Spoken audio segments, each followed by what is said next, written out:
Bismillahirrahmanirrahim. Assalamualaikum warahmatullahi wabarakatuh.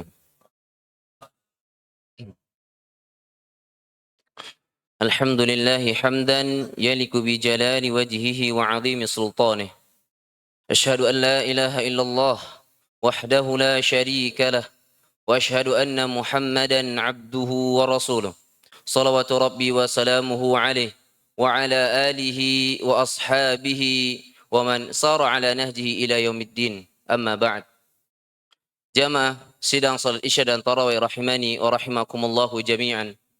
Pada malam ini kita telah kedatangan tamu yang sangat agung, tamu yang sangat istimewa, tamu yang begitu dimuliakan oleh Allah Subhanahu wa taala, yaitu bulan Ramadan, bulan yang dimana dahulu para ulama salaf mereka berdoa selama 6 bulan lamanya agar mereka dipertemukan dengan bulan Ramadan. Sebagaimana ucapan sebagian salaf, qala ba'dus salaf kanu yad'una Allah sittata ashhurin an yuballighahum syahr Ramadan. Dahulu para salaf mereka berdoa kepada Allah Subhanahu wa taala selama 6 bulan lamanya agar mereka dipertemukan dengan bulan Ramadan. Maka hendaknya seorang mukmin untuk dia bergembira dengan datangnya bulan Ramadan karena banyaknya keutamaan-keutamaan yang ada di dalamnya, karena banyaknya keberkahan-keberkahan yang ada pada bulan Ramadan. Sebagaimana sabda Nabi sallallahu alaihi wasallam, "Qad ja'akum Ramadan syahrun mubarak. Iftaradallahu alaikum siyamahu, tuftahu fihi abwabul jannah wa tughlaqu fihi abwabul jahim wa tughallu fihi syayatin. Fihi lailatun khairum min alfi syahrin. Faman hurima khairaha faqad hurim." Kata Nabi sallallahu alaihi wasallam, telah datang kepada kalian Ramadan, syahrun mubarak, bulan yang diberkahi.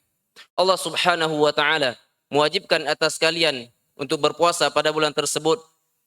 Di dalamnya Allah bukakan pintu-pintu surga dan Allah Subhanahu wa taala tutup pintu-pintu neraka, dan syaitan-syaitan pada bulan Ramadan itu dibelenggu oleh Allah Subhanahu wa taala.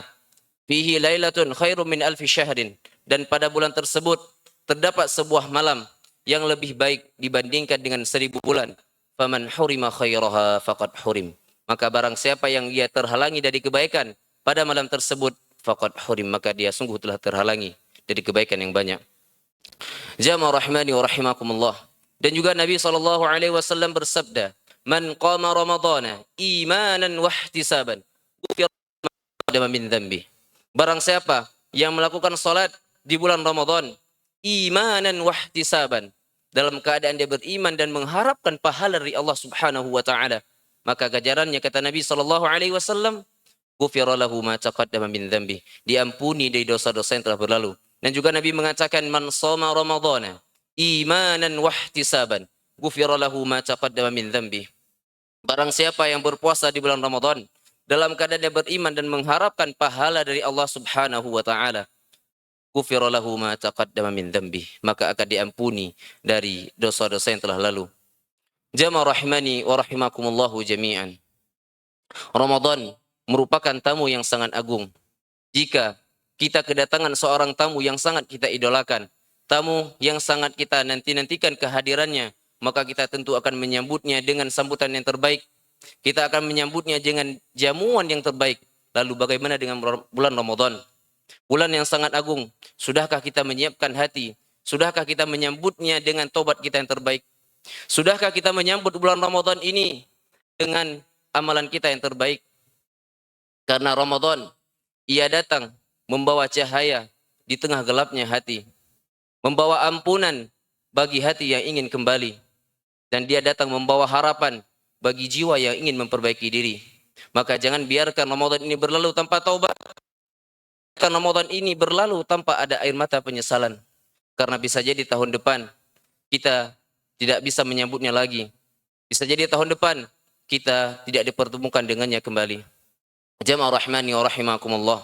Ramadan bukan sekedar menahan rasa lapar dan dahaga, namun bagaimana kita membentuk hati menjadi hati yang bertakwa kepada Allah Subhanahu wa taala.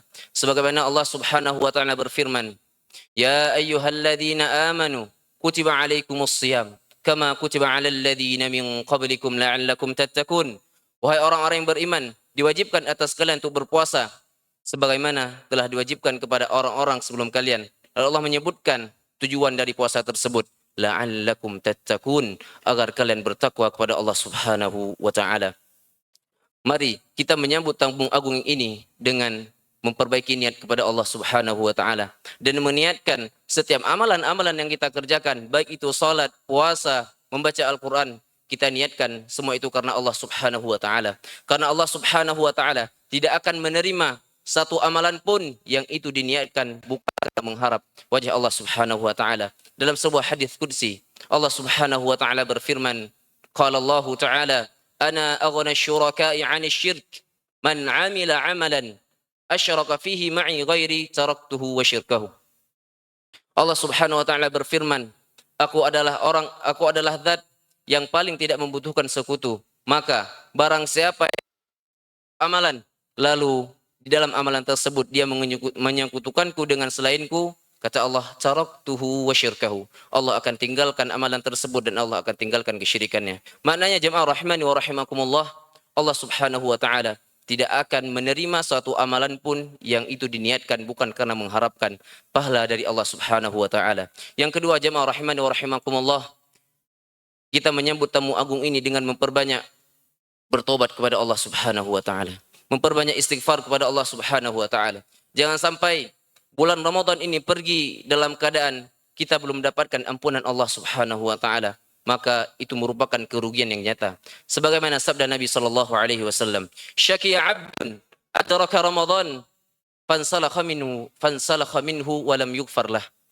Celaka seorang hamba tatkala dia mendapati bulan Ramadan lalu Ramadan itu pergi darinya, walam yughfar lah, dalam keadaan dia belum mendapatkan ampunan Allah Subhanahu wa taala. Yang ketiga, mari kita di bulan Ramadan ini untuk memperbanyak membaca Al-Qur'an, dikarenakan Ramadan adalah bulan Al-Qur'an. Sebagaimana firman Allah Subhanahu wa taala, "Syahrul Ramadan alladzi unzila fihi al-Qur'an hudan linnas." Bulan Ramadan adalah bulan yang di dalamnya diturunkan Al-Qur'an, hudan linnas, sebagai petunjuk bagi manusia. Yang keempat, dengan memperbanyak Rasulullah SAW adalah orang yang paling dermawan, namun tatkala beliau masuk kepada bulan Ramadan, beliau lebih-lebih dermawan dibandingkan bulan-bulan yang lainnya. Sebagaimana ini dikisahkan oleh Ibnu Abbas radhiyallahu anhuma, kana Rasulullah sallallahu alaihi wasallam ajwadan nas wa kana ajwadu ma yakunu fi Ramadan. Rasulullah sallallahu alaihi wasallam adalah orang yang paling dermawan, namun tatkala beliau masuk ke dalam bulan Ramadan maka kedermawanan beliau itu meningkat. Maka ini menunjukkan agungnya bulan ini, sehingga Rasulullah sallallahu alaihi wasallam beliau lebih dermawan di bulan Ramadan dibandingkan bulan-bulan yang sebelumnya. Dan yang terakhir, jamaah rahimani wa rahimakumullah, untuk kita beristiqomah di dalam menjalankan ketaatan di bulan Ramadan. Karena Allah Subhanahu wa taala mencintai amalan-amalan yang itu dilakukan secara istimrar, terus-menerus, dibandingkan dengan amalan yang dia dilakukan banyak sekaligus namun terputus di tengah jalan. Nabi sallallahu alaihi wasallam bersabda, "Ahabbul a'mal ila Allah subhanahu adwamuha wa in qalla." Amalan yang paling dicintai oleh Allah Subhanahu wa taala adalah yang paling konsisten dan walaupun itu sedikit. Jamaah rahimani wa rahimakumullah, istiqomah merupakan hal yang berat. Karena Ramadan bukanlah tentang siapa yang paling heboh di awal, namun siapa yang bisa bertahan sampai akhir. Karena untuk bisa bersemangat di awal itu mudah, namun bertahan beristiqomah akhir itu adalah hal yang susah. Dan semoga Allah Subhanahu wa taala memberikan kepada kita keistiqomahan agar kita bisa beribadah di bulan Ramadan, agar kita bisa memanfaatkan waktu-waktu kita di bulan Ramadan. Dan semoga Allah Subhanahu wa taala membimbing kita agar kita bisa mengikhlaskan niat karena Allah Subhanahu wa taala di dalam menjalani hari-hari di bulan Ramadan. Karena bulan Ramadan bukan siapa yang paling banyak amalnya, namun siapa yang paling ikhlas di dalam menjalaninya. Innahu waliyudzalika wal qadiru alaih. Subhanakallahumma wa bihamdika asyhadu an la ilaha illa anta astaghfiruka wa atubu ilaik. Assalamualaikum warahmatullahi wabarakatuh.